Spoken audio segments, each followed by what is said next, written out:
And maybe you've been successful for a while. Maybe you've even had some promotions and been given more responsibility. But at some point, you're going to face a problem, and you perhaps have solved problems like it before, but this time it's just more difficult. It's more complex. This podcast is brought to you by Blackaby Ministries International. To find out more, visit blackaby.org. Well, welcome to the Richard Blackaby Leadership Podcast. I'm your host. My name is Samuel, and it's good to be with Dr. Richard Blackaby today. Good to be with you too, Samuel. Yeah, I'm not sure why I said Samuel.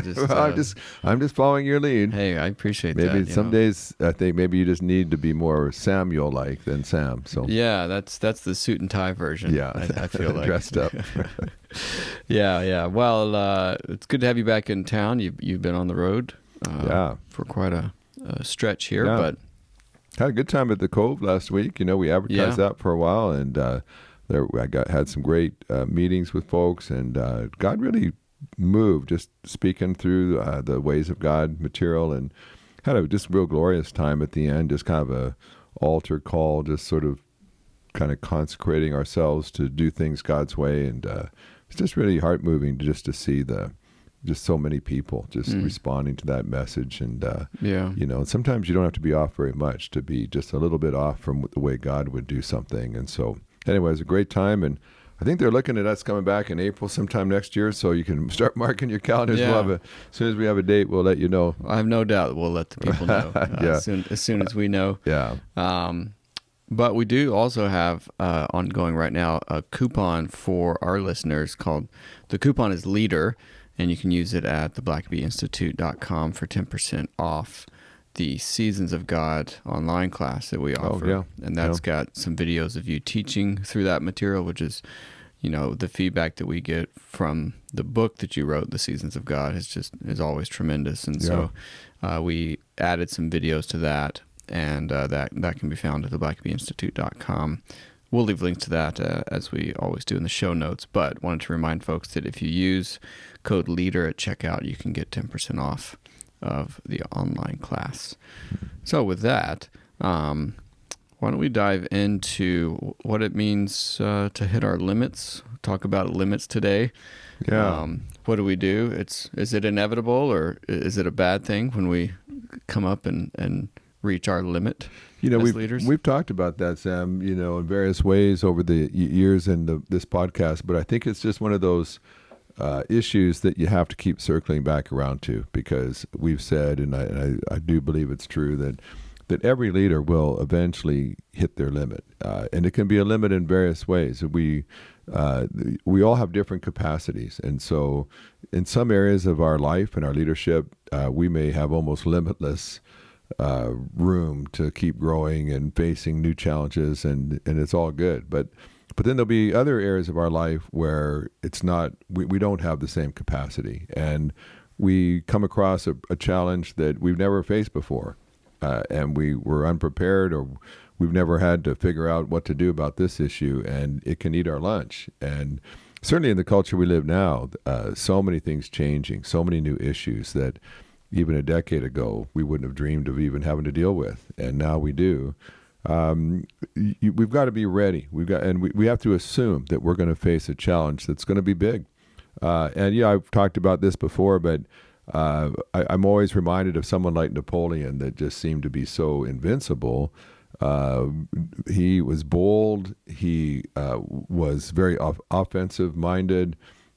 He seemed to have limitless confidence no matter what he faced.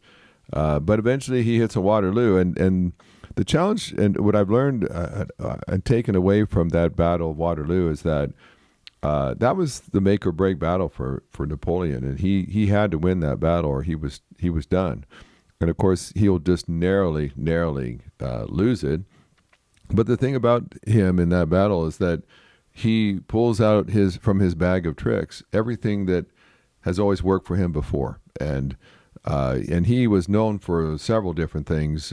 He was known for his use of cannons and artillery, and he would just absolutely pulverize the other side with his bombardments. And so the other side would be so broken up and in disarray from the cannonade they had just faced, that then it was easy to charge into them and catch them unprepared.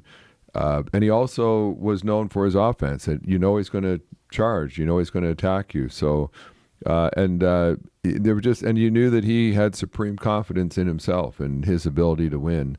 You also knew that he was not a very good communicator.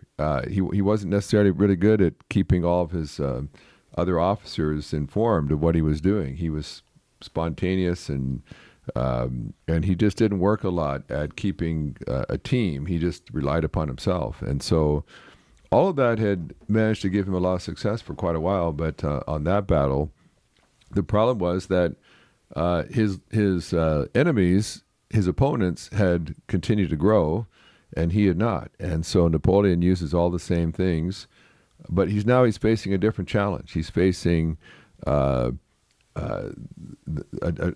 different enemy who fights a different way, and he's not prepared for that. The Duke of Wellington knows all of Napoleon's tricks, and he adjusts for them. And so everything that Napoleon does, Wellington has anticipated, and Napoleon hasn't fought someone like that before. His tricks have always worked before, and ultimately that leads to his defeat. And so what I found with leaders is that there's lots of different areas in our own leadership that when we face certain challenges, it can be more than we can handle. And for instance, it might be that there's a power broker. Maybe you're a pastor and you're facing a power broker who's used to being in charge of that church. Maybe it's a very influential lay person, and he's been there for 30 years, and he runs that church, and you're the new whippersnapper pastor coming in, and he's not inclined to let you take over. And perhaps you've never dealt with anyone like that who's so entrenched into the church. Maybe he's got a bunch of his family members on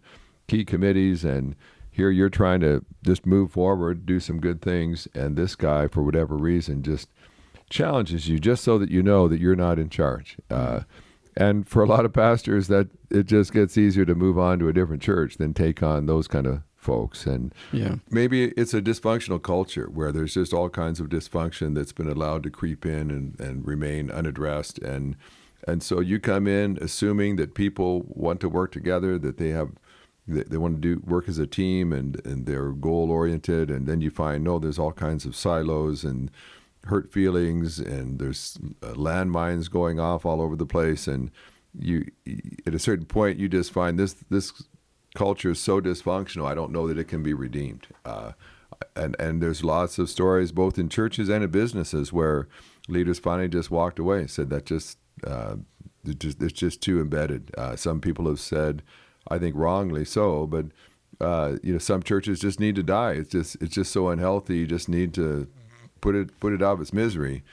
And some it's just inefficient processes. Maybe you're running a business, but the system that you've inherited is just inefficient. It's losing money. It's not profitable, and it just seems insurmountable to try to change all the processes. And certainly that can be true in churches as well, where the way they do things is just so inefficient. It's so suited to just causing conflict and dividing the congregation that you just realize, I just don't think I can change the way things are done here.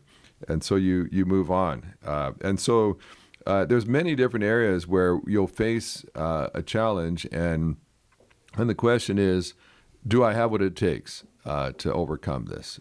And if it's eating my lunch, if it's causing me stress, if I'm not sleeping at night, what do I do about that? Is it worth it? And so I'll offer one less glamorous way that I think we can hit our limits as parents, and that's when you're trying to set yourself to get up early and knock off some important work, and for weeks on end your kids wake up when you wake up at 5:45 or 6 or whatever it may be, and just having to deal with that. That can good for I'm you. sure there's some people out there who've experienced this. I'm not saying this from experience. Well, good for you that you're raising all these early risers. They probably will profit them much in years to come. Yeah, hopefully we'll see. It's to be determined. There's an interesting passage just to touch on for a moment. It's actually found in all three of the synoptic gospels, in Mark and Luke chapter 9 and Matthew chapter 17. But in Matthew 17, let me just touch a verse or two about this. Verse 14, it says, when they reached the crowd, a man approached and knelt down before him. And it's interesting. Of course, Jesus has been on the Mount of Transfiguration with Peter, James, and John. And I'll tell you what, leadership would be awesome if it could be done entirely from a mountaintop.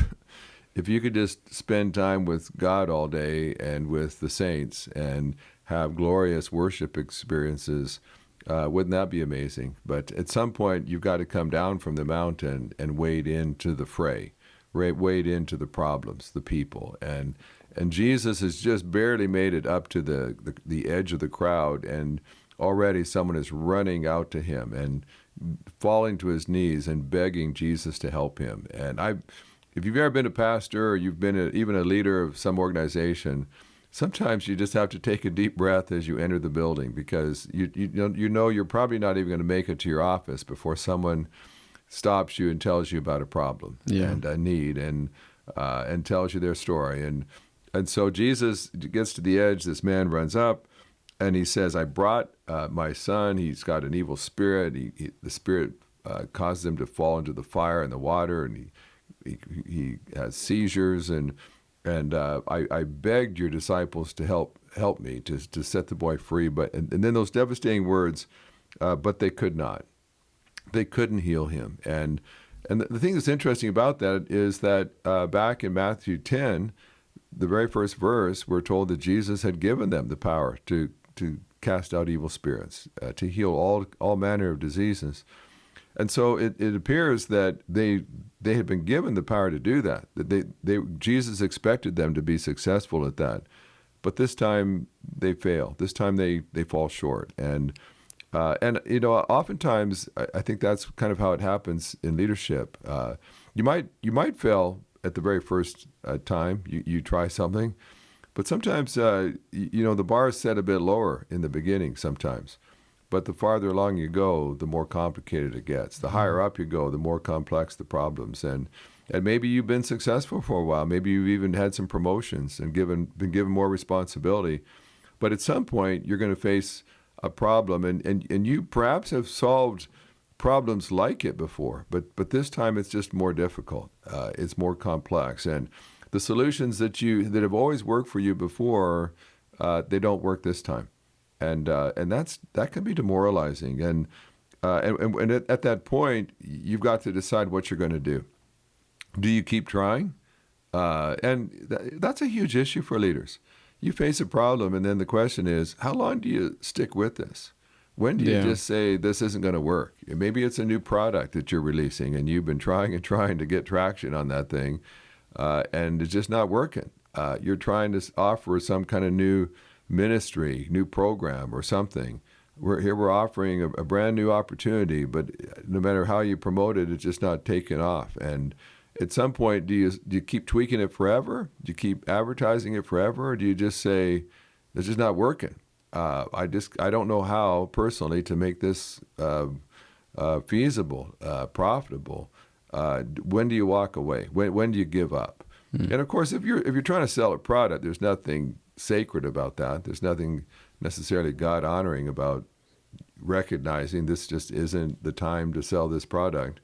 But what about when it's doing something that you feel God wants you to do, like helping people, like maybe dealing with a troubled child in your home, or trying to be reconciled with maybe someone that you're estranged from, and you sense in your heart that this is what God wants me to do, but no matter what I do, it's never enough. Maybe you've got a child that's addicted to drugs. Maybe you've got a spouse who's going through a really dark time, and you've faced all kinds of challenges before, and you've always overcome them. But this time, it seems that nothing is working. And so these disciples, apparently the 9 disciples who had not gone up on that mountain, had tried their best to set this boy free, and they finally concluded, it's impossible. We can't do this. And And it's kind of clear that they were ready to move on, that they weren't still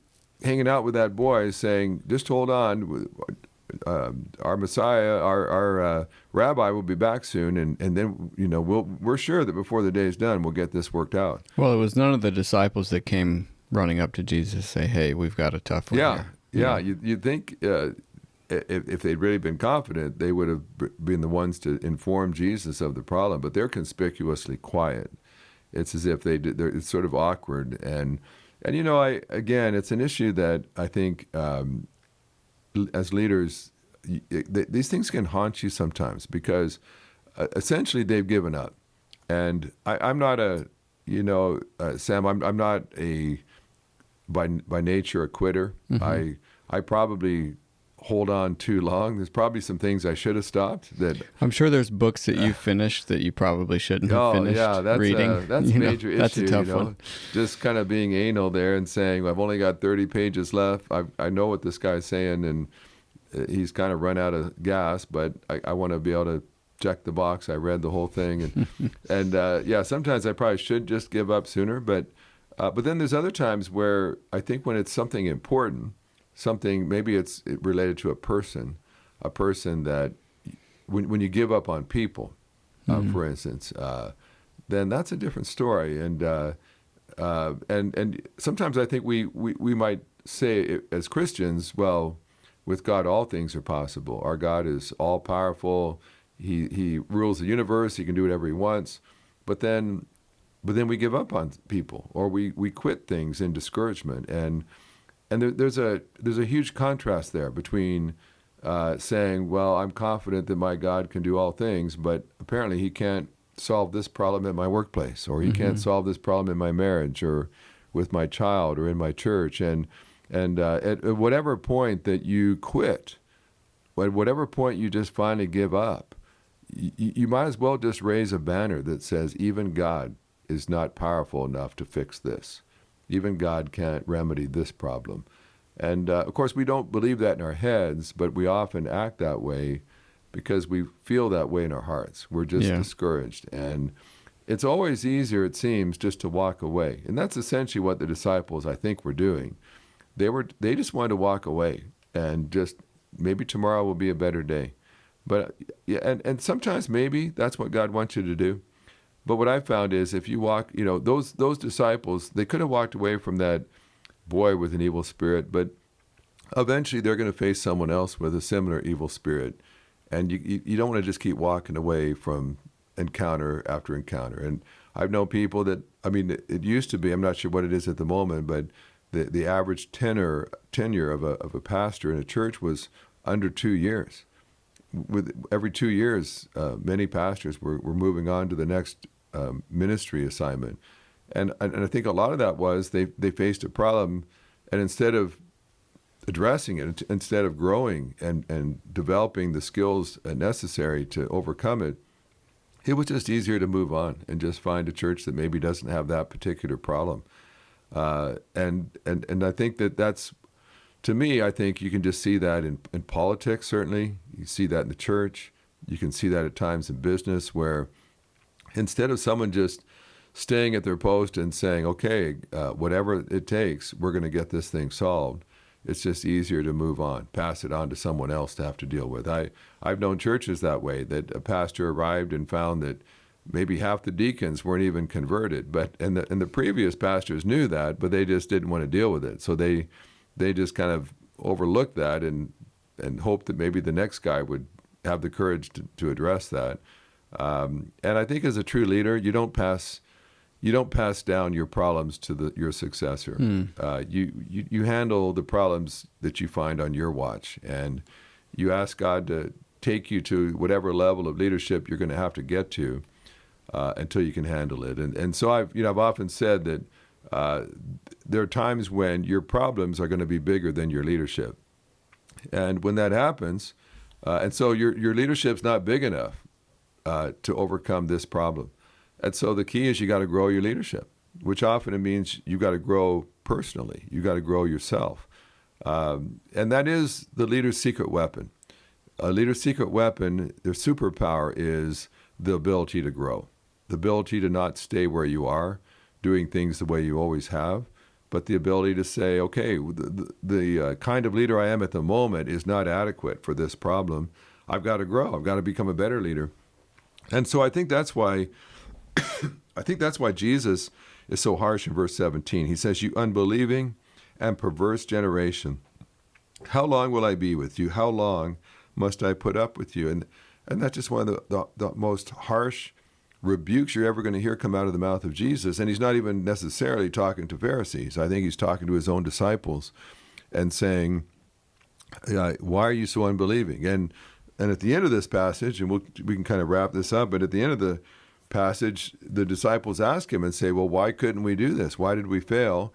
And he says, because of your lack of belief. You just didn't believe.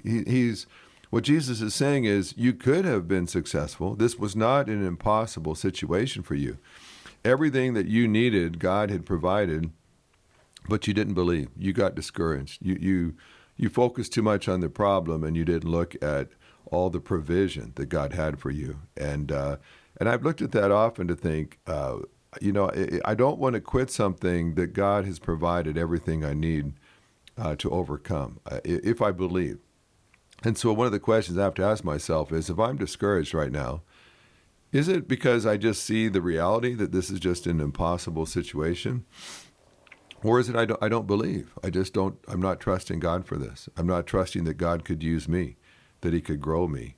And of course, Jesus ends up setting the boy free and to the glory of God. And you realize Jesus demonstrates, this wasn't impossible. And I think one of the hardest things for a leader is, don't call something that is possible impossible. There may be some things that are impossible, but be careful that you nail it right. And sometimes what appears impossible is not. God has put you in that place. He knows what your capacity is. He knows that as he helps you, you can overcome it, but you're going to have to believe, and you're going to have to grow, and you're going to have to not quit. And so this week, Sam, I'm sure there are some of our listeners undoubtedly are facing some really challenging situations at the moment. It's inevitable that you will. That's what leaders do. The question is, are you believing? Are you growing? Are you looking for where God has provided for you? God may have put resources and people, wisdom, advice, counsel around you. That is what you need if you'll recognize it and avail yourself of it. And if right at the moment you're not facing a situation like this, you will. And so be preparing yourself even now, because there is another challenge coming. And when you embrace it, when you trust God for it and you overcome it, the result is you bring much glory to God and people are blessed by it. But if you give up, if you quit, if you just want to walk away, I think what we find in this passage is a little boy and his father were about to pay a terrible price, because some of Jesus's leaders were prepared just to give up and quit. When you quit, when you give up, other people pay the price, and that's why I think you want to be hesitant to give up, because with God all things are possible, and if God has called you to an assignment, trust that He's going to show you how to overcome it, even if it seems impossible to you. Well, I think we can all benefit from expanding our limits, and not just personally, but that will be a blessing to those around us. So I appreciate this, Richard. Thanks for listening to the podcast. If this is something you enjoyed, it really makes a difference if you leave a review and a 5-star rating on Apple Podcasts or wherever you listen. Don't forget to subscribe and share with your friends. We always love hearing from our listeners, so email us at podcast@blackaby.org.